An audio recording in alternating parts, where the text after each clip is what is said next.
UFC 327 in Miami, Florida. This is a fantastic pay-per-view. Been looking forward to this one for a while. One of the few cards I've actually looked forward to. So let's jump right into the main event. Jiří Procházka versus Carlos Ulberg. Does it feel main event worthy for a pay-per-view? Not really. But I feel like where the division is at and Poatan moving up and whatnot, I mean, it makes sense. And it's also a fantastic fight. I feel like the UFC is kind of in this era right now where it's finding its new footing, it's finding new stars. And I know these guys have been around, but I feel like this is more of a push for Ulberg than anything else. We know Procházka's ceiling. We don't know Carlos's yet. You know what I mean? So it's a striker's delight. When I heard of this fight happening, I was like, wow, this is an incredible style matchup. Jiří Procházka is just pure chaos. If you watch the UFC, you know who he is. Came onto the scene maybe 5-6 years ago now. I mean, he's done a lot in that time. You know, he became champion. He beat Glover. Every single one of his fights is pure chaos. He's always getting hurt and dropped and coming through and winning, unless you're Poatan, you know. But I was a huge fan of Jiří when he first came on the scene, when he stopped Volkan. That was an incredible performance. He got hurt badly in that one, comes back. Just when he's landing a lot of solid shots on you, you realize Procházka's got some serious pop, you know, both in his hands and his feet. I love the Dominick Reyes win. And that was when Dom wasn't so much on a downturn. Dom was a pretty solid contender still in the division. A lot of people thought he had beat John Jones, and then Jiří comes along.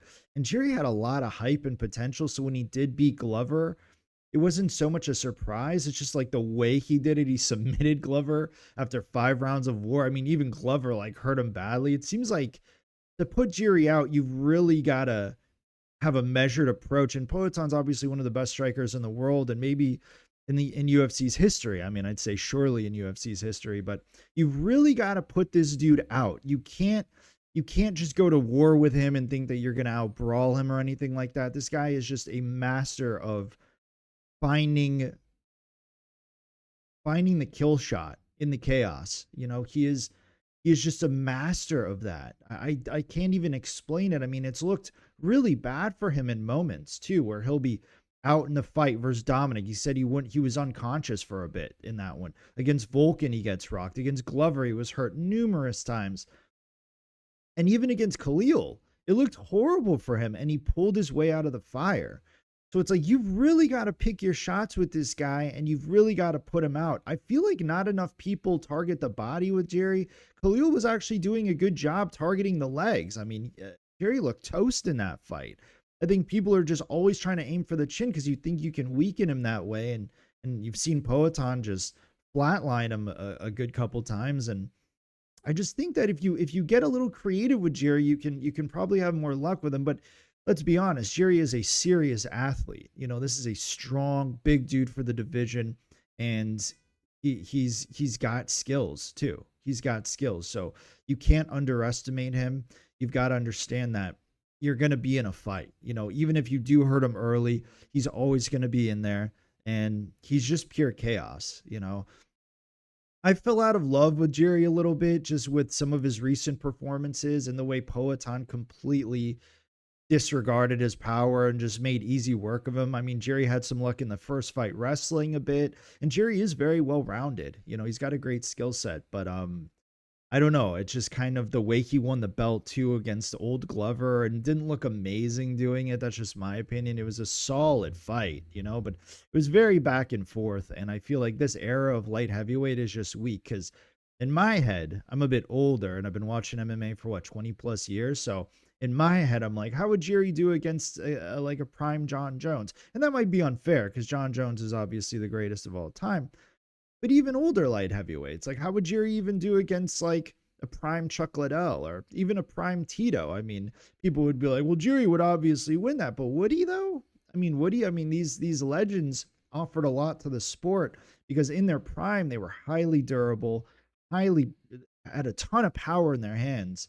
You know, in this era of light heavyweight, we're dealing with, no offense to Jamal Hill, but we're dealing with Jamal Hills. You know what I mean? And we're dealing with kind of guys who are kind of middling in the term of all-time greats. So enough rambling about Jiří here.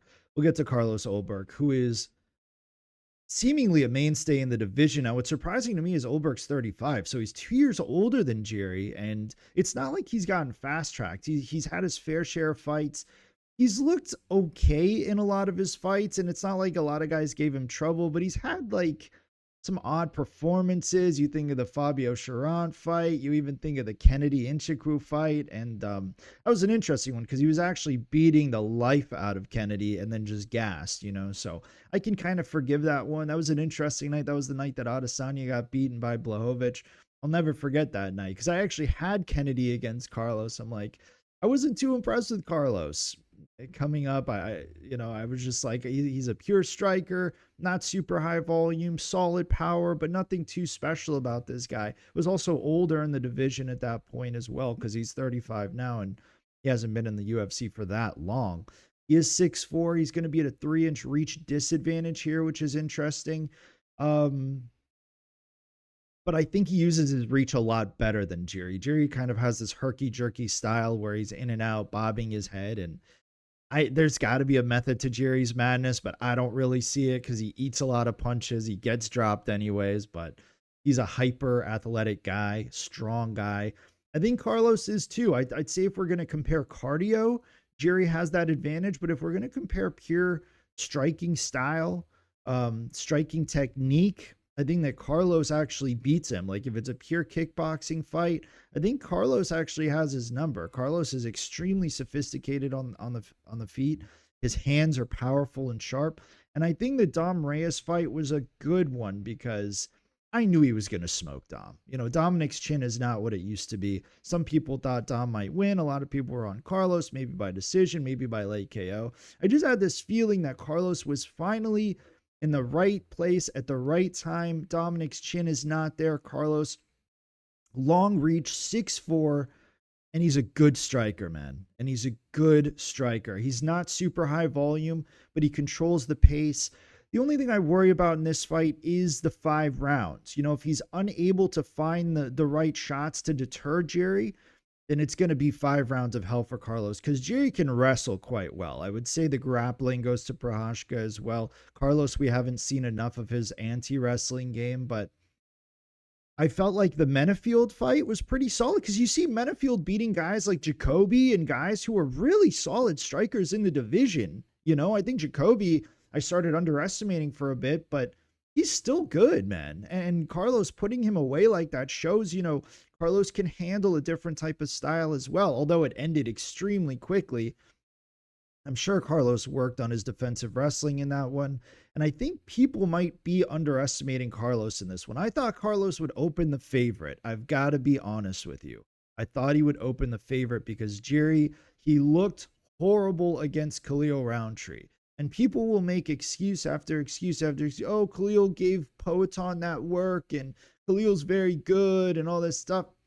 Whatever. He looked awful against Khalil. And if it was like a close fight until Jiří finished him, okay, but it wasn't. It was Khalil dominating the fight until Jiří literally out-cardioed Khalil. You know, and that is not a way to win a fight.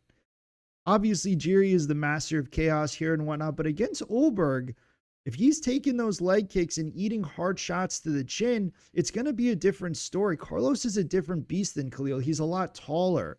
He's a lot rangier than Khalil. Although Khalil's got fantastic Muay Thai, I think Carlos is a lot more dangerous with the hands. I think Carlos has real one-punch knockout power, whereas Khalil kind of wears you down with the shots. You know, we've seen a lot. Khalil obviously has some striking power, but a lot of his finishes are later in fights unless he's fighting like bottom barrel guys, you know, where he can just finish them with a knee or and whatnot. And we've also seen a ton of chinks in Jiří's armor where he gets dropped and hurt early. And if Carlos hurts him early, he's not going to just like push the pace and gas himself out. He's going to weigh his options out and he's going to hurt Jiří again. And hurt Jiří again. That's why Poatan does so well against Jiří, because he doesn't rush anything.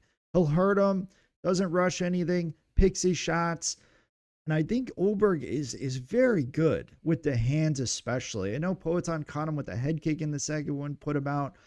But Ulberg's got tricks we probably haven't even seen yet. And I know that CKB, City Kickboxing, has been on a decline lately, but I honestly do like Ulberg in this fight to win by knockout.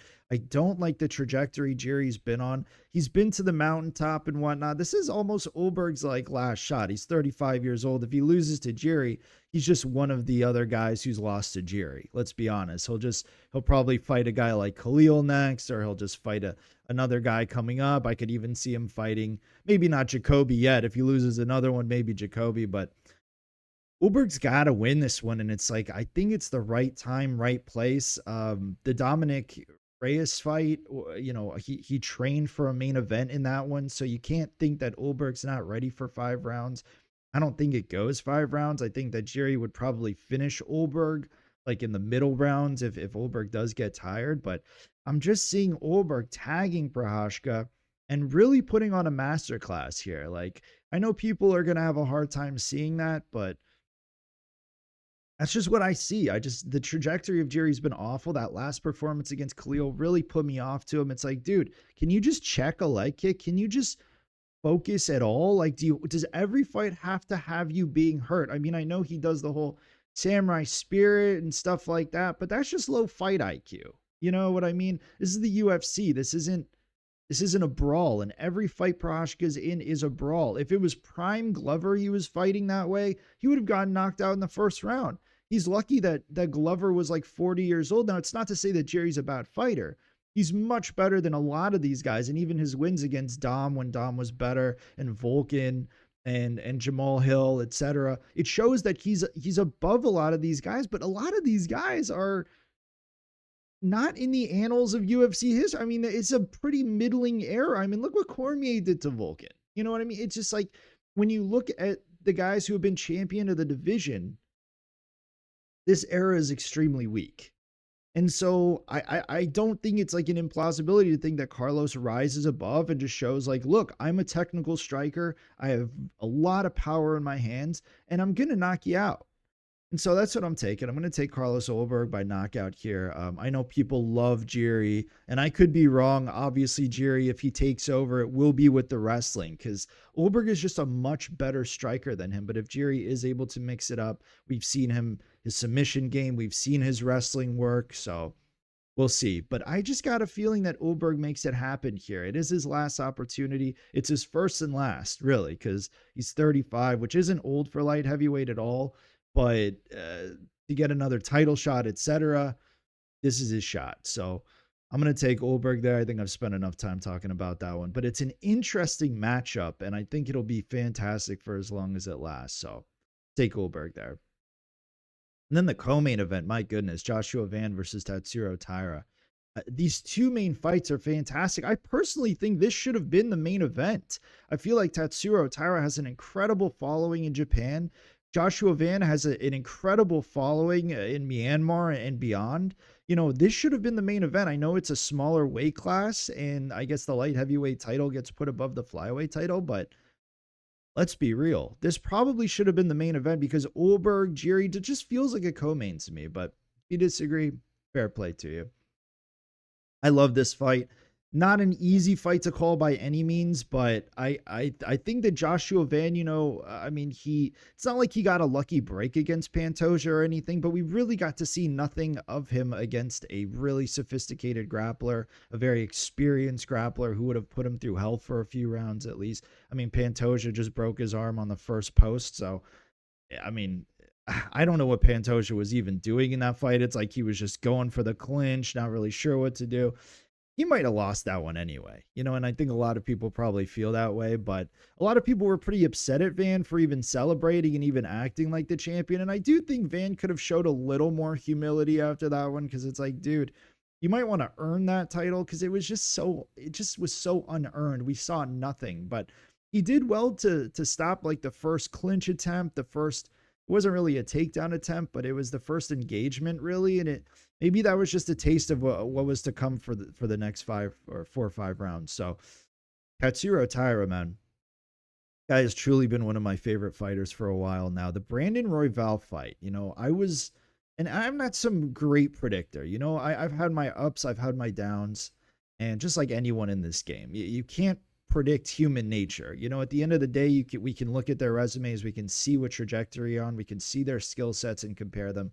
At the end of the day, there's so many implications that go into a human being, especially when they're fighting another human. You know, you can't predict. It's the most unpredictable sport in the world because it's one on one and they're fighting. I mean, you know, yeah, I mean, a bone fracture in a finger could stop the fight. It's just anything can stop the fight.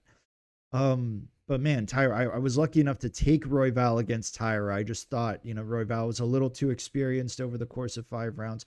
But that fight showed me more about Taira than anything else.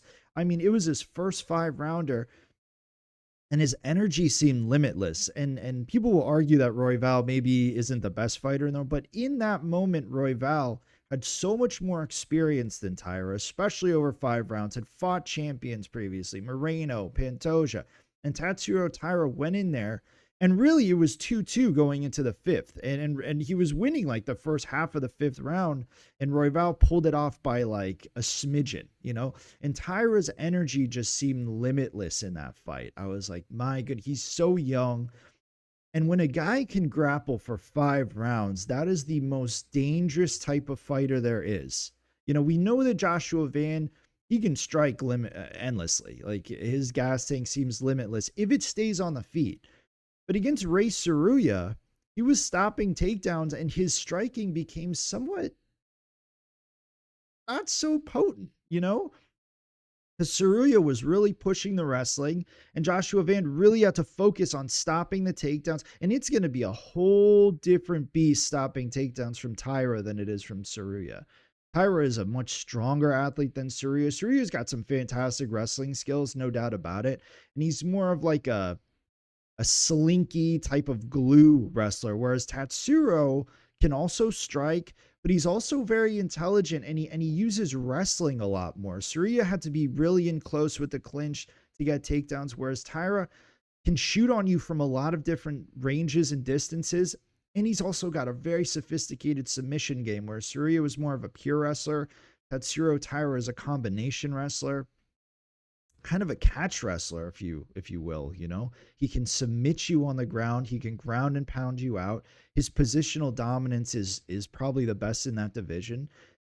And it's going to be interesting to see. I mean, stylistically, this goes to Taira because he is the grappler in this striker versus grappler matchup. Joshua Van, although he is, both of these guys you can argue are unproven at the highest level.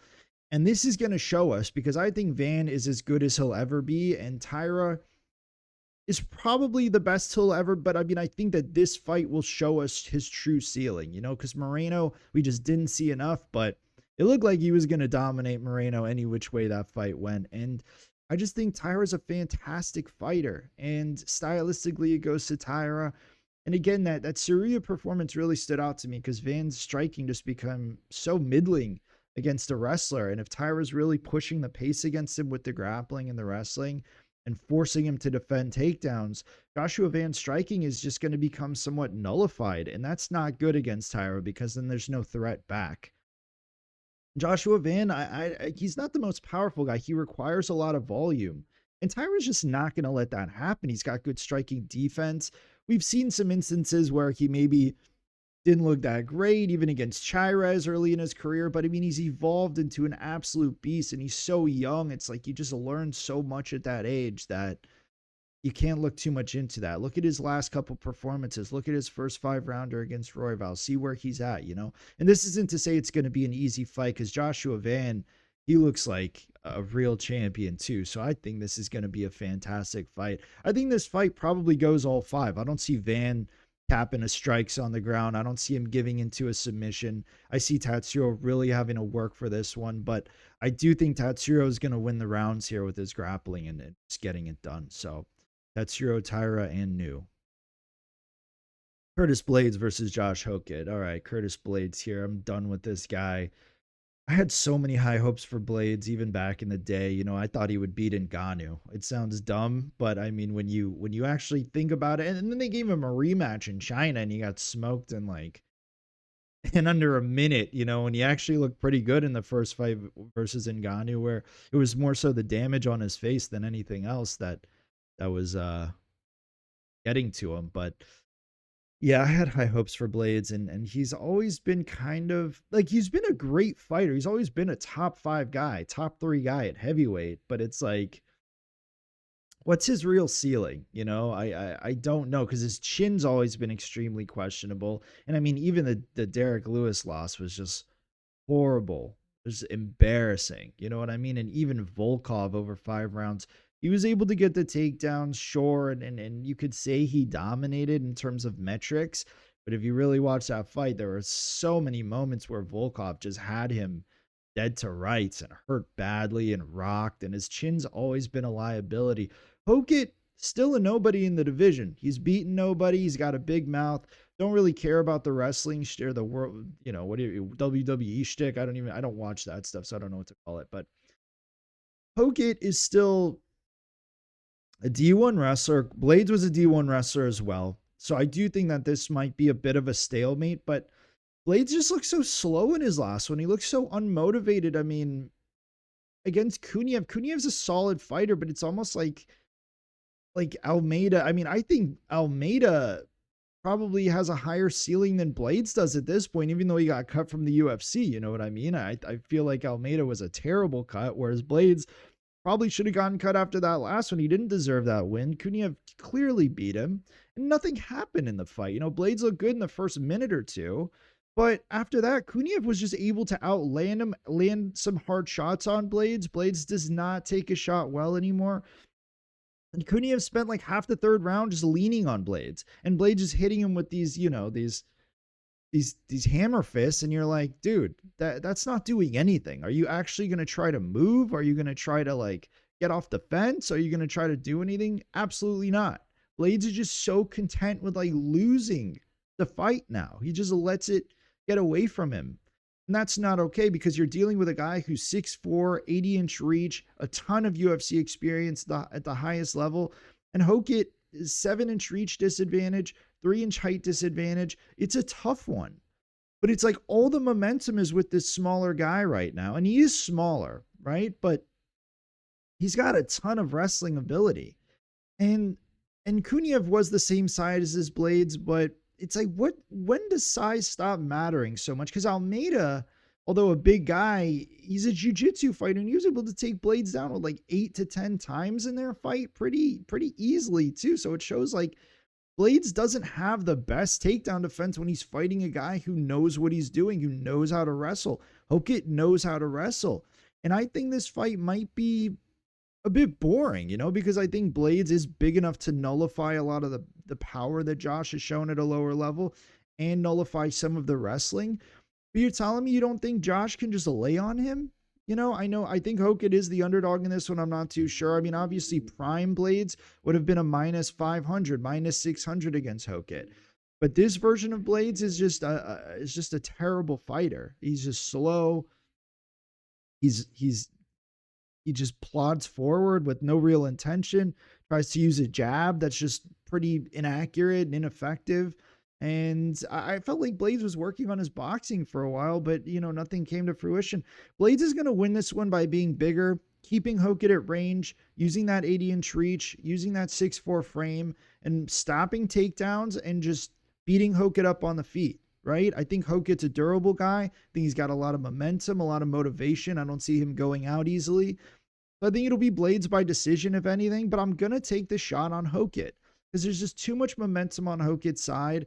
I think the UFC wants him out of there. They gave Blaydes Kuniev kind of as like this hot water test. They're like, dude, are you still ready to be this, this high up in the division? And I think they expected Kuniev to take that one. So they're like, the UFC's not stupid. They saw that Blaydes is like looking terrible, looking slow, probably at the end of his rope, at least regarding elite fighters. But at heavyweight, when you start looking slow and stuff like this, a lot of guys can start beating you. And it just shows you like he's not super old, but in fight years, he's taken a lot of damage. And when you think of Blaydes, what do you think of? Because I think of his bad chin nowadays. I just think of his bad chin. I used to think of like a solid wrestler, a grinder, but now I just think of like the damage he takes. So we'll take a shot on Hokit. It is not a confident pick by any means. It's just kind of one of those things where I'm kind of just relying on on what the UFC's thinking making this matchup.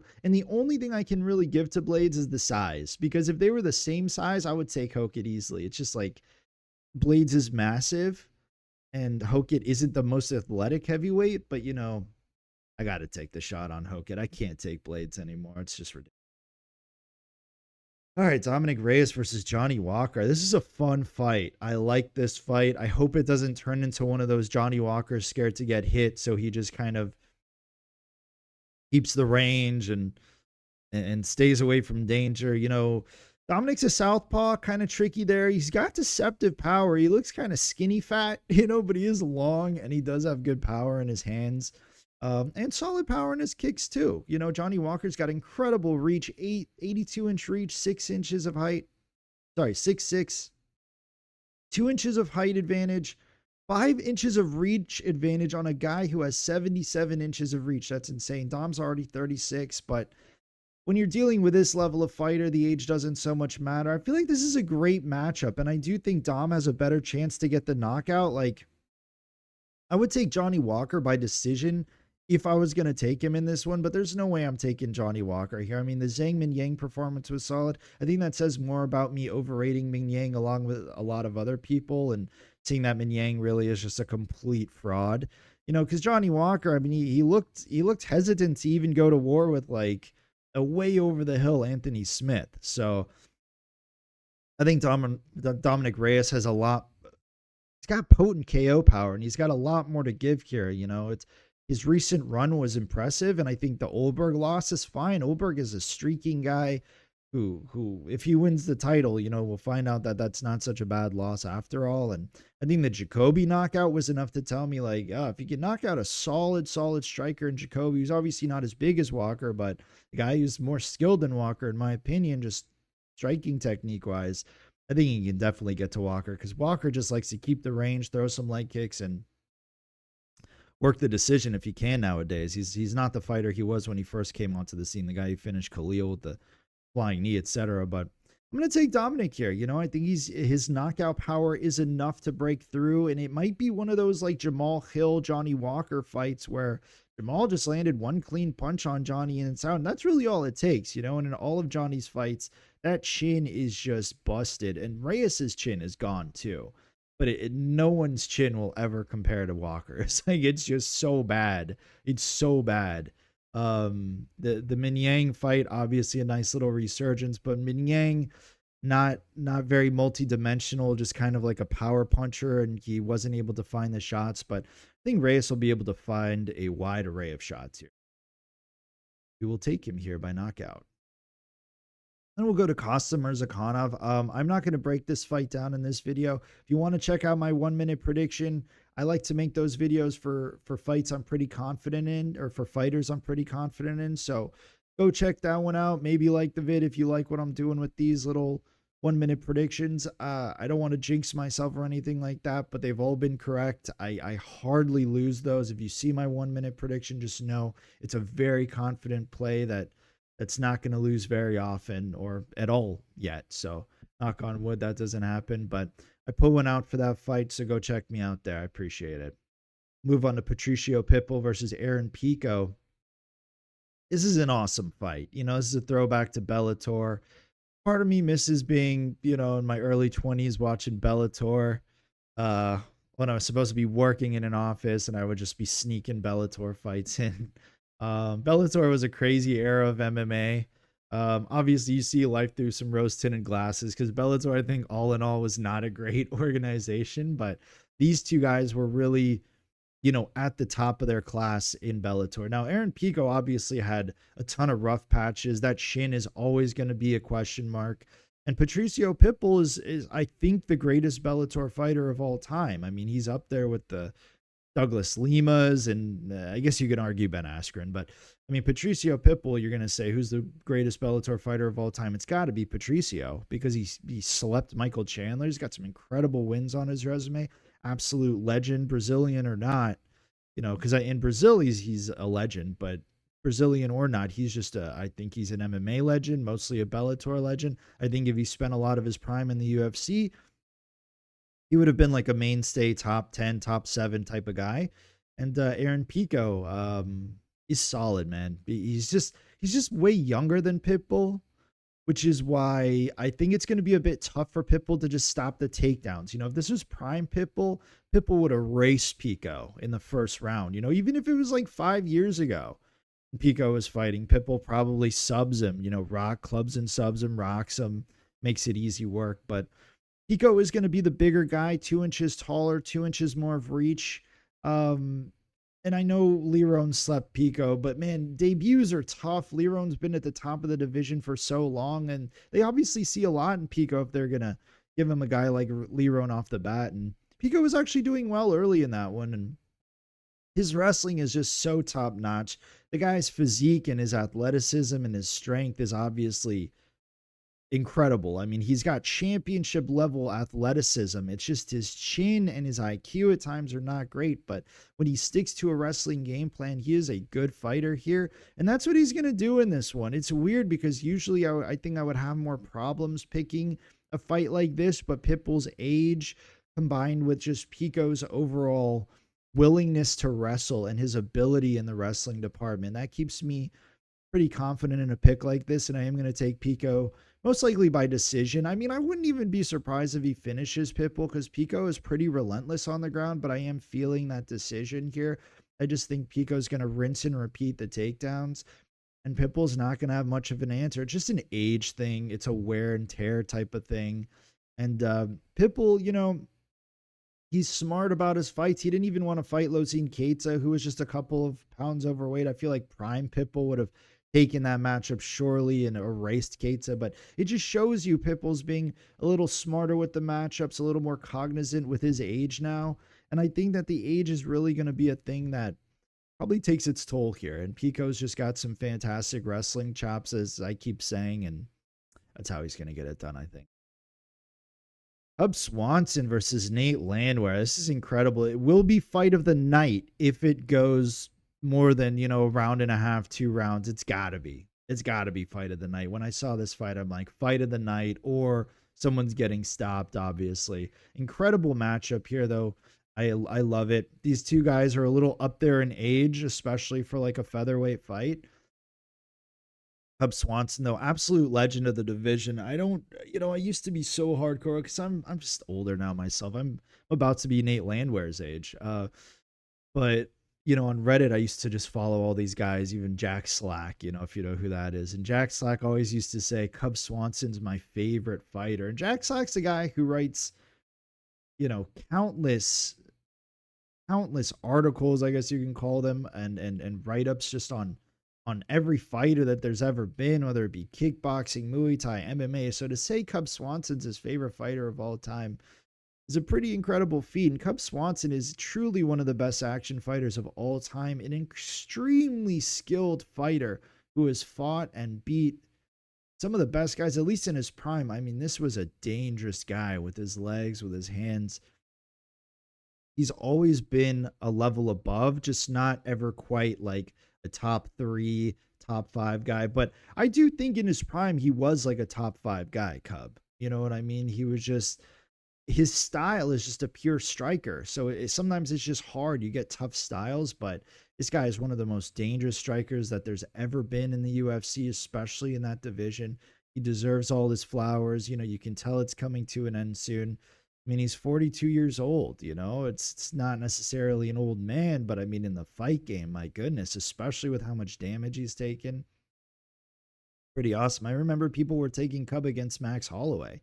That's how good this guy was. So Nate obviously won't end up having the career that Cub had. But he is the younger man here. He's a complete action fighter. He's willing to take a shot to give one. Nate's chin confuses me a little bit. It seems like sometimes he can eat everything a guy's throwing at him, and then sometimes he'll fight a guy like Yarosa who just catches him with the right shot. I think that's more of a leverage thing, and Nate doesn't deal well with longer guys or guys who are real power punchers.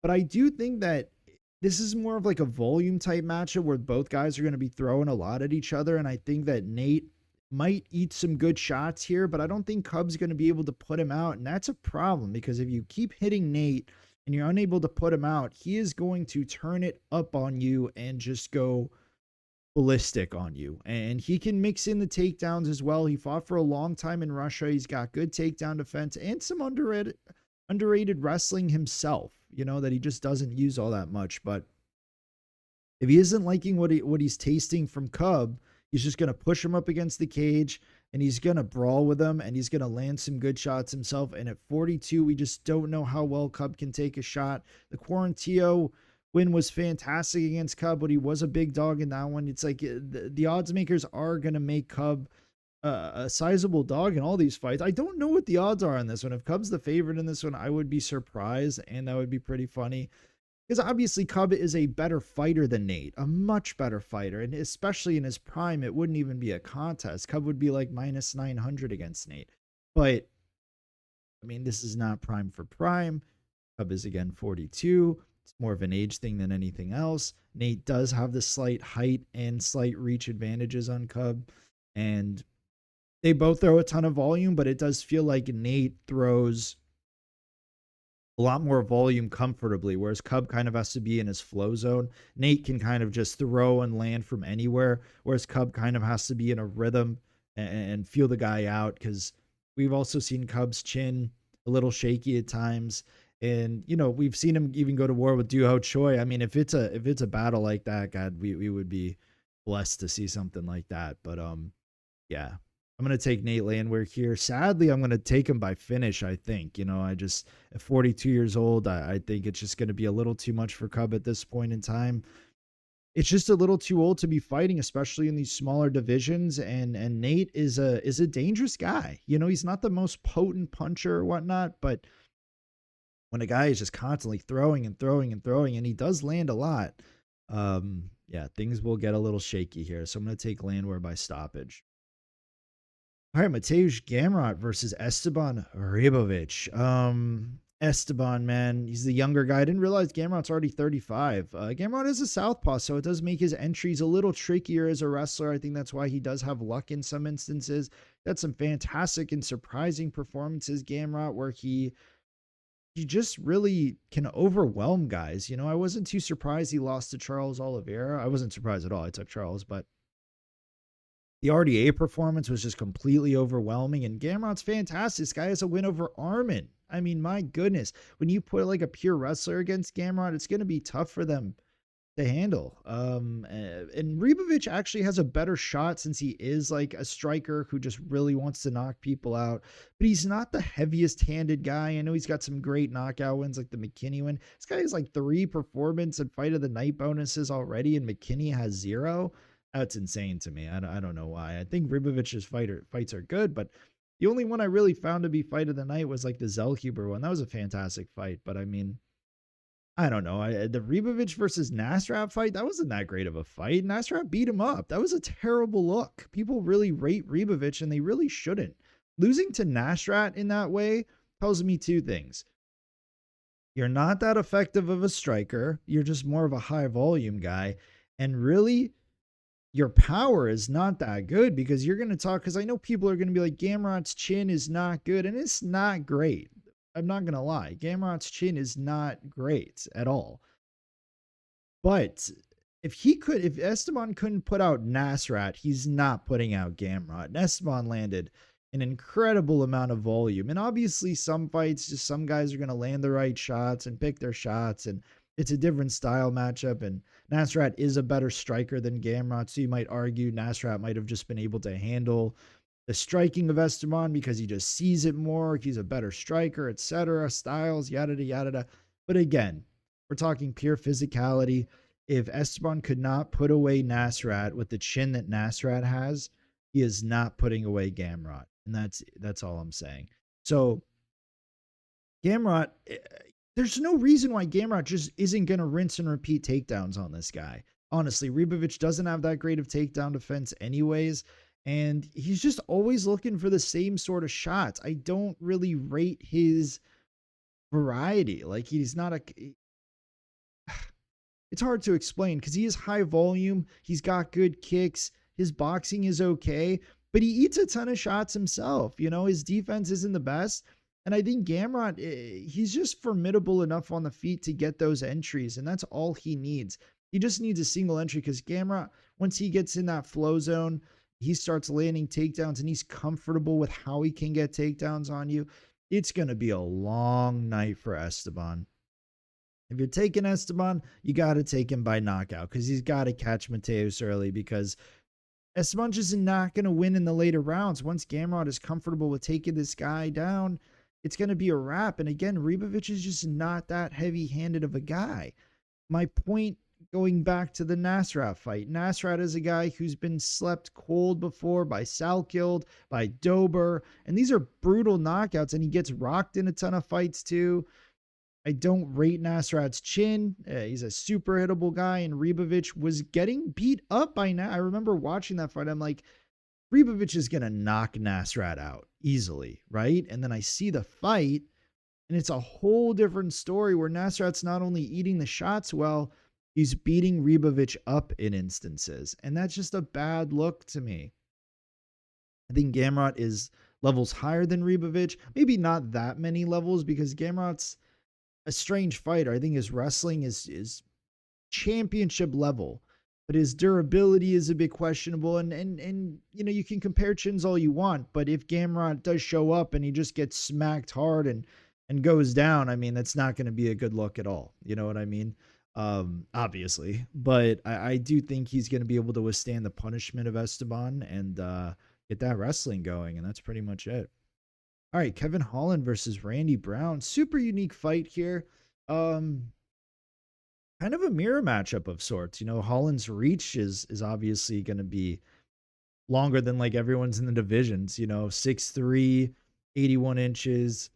Height for Randy Brown is also 6'3", 78-inch reach. And oddly enough, Randy Brown is the older man by 2 years. I think Kevin Holland's actually done a lot more with his career in a shorter time than Randy Brown has. Because I remember Randy Brown fighting like Matt Dwyer back in the day. Like, Brown's been in the UFC a long time, whereas Holland, I guess he's been in the UFC a while too. But, you know, he came in like losing to Thiago Santos and then like fighting like really top tier guys all through his career. But the trajectory Holland's on is bad. You know, I know he beat Gunner, but losing to D-Rod in that way and getting rocked by him and out wrestled. I mean, Randy's got a pretty slick submission game as well. And I don't know. I feel like Randy Brown's just probably going to control this fight. I think that Holland doesn't offer enough firepower anymore to like put Randy away. And even if this was prime Kevin Holland, this is such a weird matchup. When you see mirror matchups like this, both guys I think are going to struggle to find the range because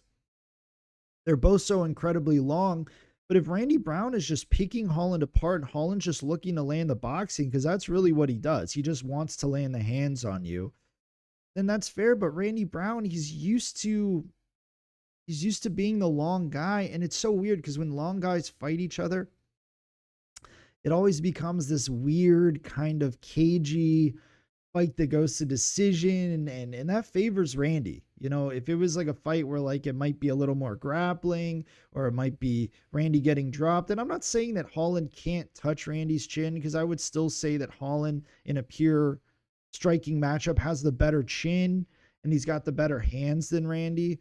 But something just tells me that Randy picks him apart at this point. Holland's motivation isn't really there, and Randy, this could be a big win on Randy's record, you know, and Randy seems to struggle more so with power hitters.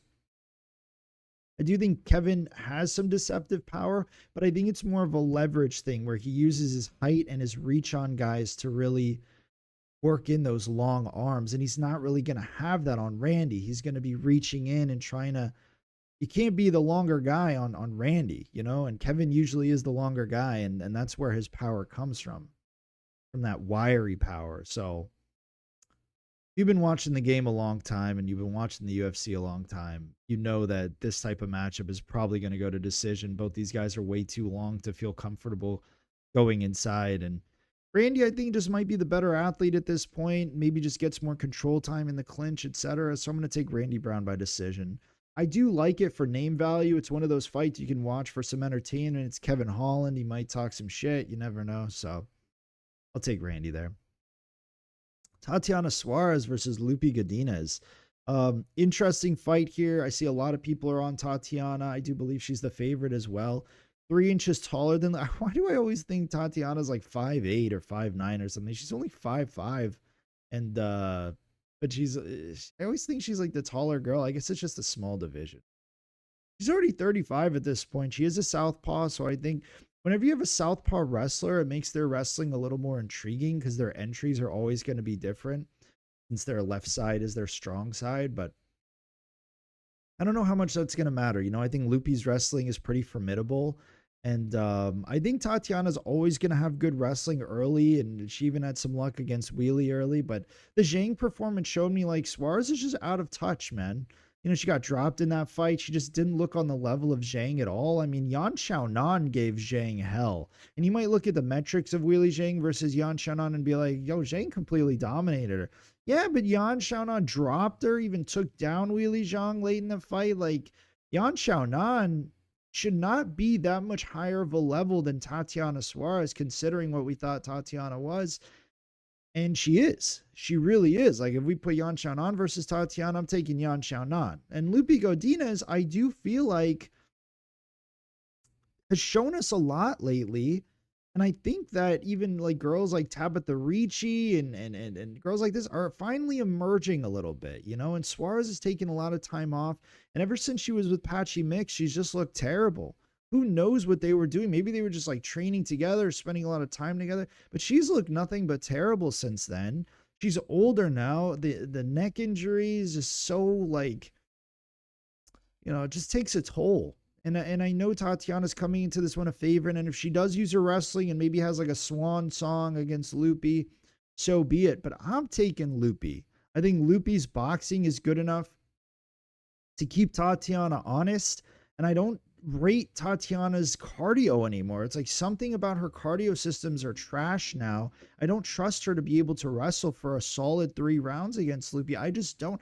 I think Lupe is tenacious. She's got cardio for 3 rounds. I think her boxing's much improved, whereas Suarez has kind of plateaued and just looked nothing but disappointing lately. And so with that said, I've got to take Lupe Godinez. Might be a bad pick. It's not an easy pick. This is more of an instinctual thing, just kind of basing it on trajectories more than anything. Now, this can bite me in the ass because sometimes I'll overrate trajectory or I'll underrate a fighter because they haven't looked good lately and Tatiana has really only lost to the best, etc. But sometimes you got to look past that. And I think that Lupe is ready for her shot. And this might be an era where, like, Latin American fighters are finally going to emerge, because there was so long where the UFC was developing. You got to think at some point, these Latin American fighters are going to rise up. Besides, Brandon Moreno, okay, fine. That's one fighter, but we've really got to see like a new era of fighter. They've been trying it with Latin America. They've been trying it with China. And Chinese fighters used to be a fighter that I would just fade. You see a Chinese fighter on the card, okay, this dude sucks. He's getting stopped. Now you see a Chinese fighter on the card, you're like, this guy's kind of formidable, not familiar. Rong Zhu and Suma Derji, these guys are formidable. They really are. So it's a slow process, but whatever. The UFC is a machine and they're going to churn out good fighters. And I think Lupe is just a part of that machine. So I might be talking a lot of nonsense if Tatiana just goes out there, wins a decision or maybe submits her or something like that. But I like Lupe in this one. I like her trajectory more than anything else and her motivation. I think that's just where it's at right now. Give me Lupe by decision. I don't trust Tatiana. I've seen enough. How many times are we going to take Tatiana and Patchy Mix, yada, yada, be like, oh, they lost again. Maybe something's up with them. Let me take her again because she was once great. Like, I'm done doing that. I'd rather take a dog and be wrong about it, in a fight that doesn't have that high of stakes than to just constantly take this chalk. Like, oh, let me take this chalky favorite because she was once great. And if she wins, she wins. It is what it is. But when you take an underdog that has, you have some instinctual feel to it, take it, right? Take it. Even if you're wrong, just take it because your read isn't always going to be wrong. And it might pay off eventually with a big dog. So I'll take the dog. Kelvin Gastelum versus Vicente Luque. Obviously, the bout order is a little janky. There's a couple new fights added too. I don't know if I'm going to break those down, but check the comments and I'll give you my predictions for those. But this is a very interesting fight. I know Vicente Luque is completely washed from what he was. I mean, we see guys, that he went to absolute war with, even retiring, like Nico Price just retired. And Kelvin Gastelum, look at Adesanya, who is just at the end of his rope too, and who he went to war. So both of these guys are kind of like headed towards the end of their careers. They're only 34, so they're probably not going to retire anytime soon. But I don't know, man. I feel like I can't take Vicente Luque in 2026. That's what it comes down to. Can I take Vicente? I could, I guess, against like Themba Garimbos and whatnot, but against Kelvin Gastelum, who still has some pop, he showed a lot of heart versus Joe Pyfer. He got dropped like 20,000 times in that fight, still went for it. Luque, he thrives when he's able to just out volume you and throw a ton of hammers at you and hopefully hurt you and maybe submit you or just be the better grappler, be the sharper striker in there. But he eats so many punches in there that I think Kelvin might even be able to like TKO him in this one. I mean, Kelvin's got a hell of a left hand. He's a southpaw that might be a little tricky for Vicente to figure out. And Vicente, man, he fought Joel Alvarez. Some people might be like, oh, Vicente, he didn't look great against Joel Alvarez, but he didn't get finished or anything like that. Joel Alvarez was moving up in weight in that one, and it was a bit of a tricky fight. And Joel Alvarez put a lot of damage on Vicente in that one. I know it was a decision, but my goodness, so much damage Vicente has had, even with his brain injury. I mean, that type of stuff is scary to deal with, and it shows you like Vicente is a brave dude. He's a bit of a madman for even fighting after such a grave injury like he was dealing with. And Kelvin, man, he's just never gotten his athleticism into check. He's always just been kind of bloated for these divisions and whatnot. But I don't know. At welterweight, I've always thought that Kelvin was good. So let's see if Kelvin even makes weight for this one. That'll be an interesting thing to see. I think that Luque, he's always been a fantastic size welterweight. But I mean, if Kelvin misses weight or anything, I'd be surprised if Vicente takes the fight. But if Kelvin misses weight, he'll definitely knock Vicente out. I don't know if Vicente can take the shots that Kelvin's going to be throwing at him. And I don't think that he's going to have luck with the submissions, especially on a guy who can wrestle like Kelvin. If Kelvin's not finding the shots, or if he just looks a little slower, he can just wrestle. He's used a lot of his wrestling lately, and you can't forget that like he's good at wrestling. So I mean, I don't think Vicente's gonna have much off his back for Kelvin. And that's really all. It's a pretty solid card. I like it all around. I think that there's a lot of name value on this card. And although some of the fights, like even this one, Gastelum versus Luque, doesn't have a ton in terms of how the division moves ranks wise, it can still be a fun fight. Like if Vicente is still going to go out there and fight like he does, and Kelvin's able to eat some hard shots and land some hard shots. I honestly thought Gastelum versus Chris Curtis was like fight of the night. That's an underrated fight. Fantastic fight. And I think Luque is going to kind of fight like that with that high volume style with the hands. And Kelvin's just going to return fire, maybe get some wrestling in. And if Kelvin doesn't wrestle, we might get a fight of the night here too. So UFC 327 is an amazing card. If you're still here, I appreciate you watching. This is a bit of a longer one. I spent a good amount of time on these fights. Just my thoughts. So if you like the video, you want to subscribe for more, I'll be here every week. Again, I'm not going anywhere. Usually I'll make videos for like 6 months to a year and then kind of just like delete all the videos and wrap it up. That ain't happening. Again, this is my end game here with this YouTube channel. So hopefully you guys like what I'm dishing out. I appreciate it.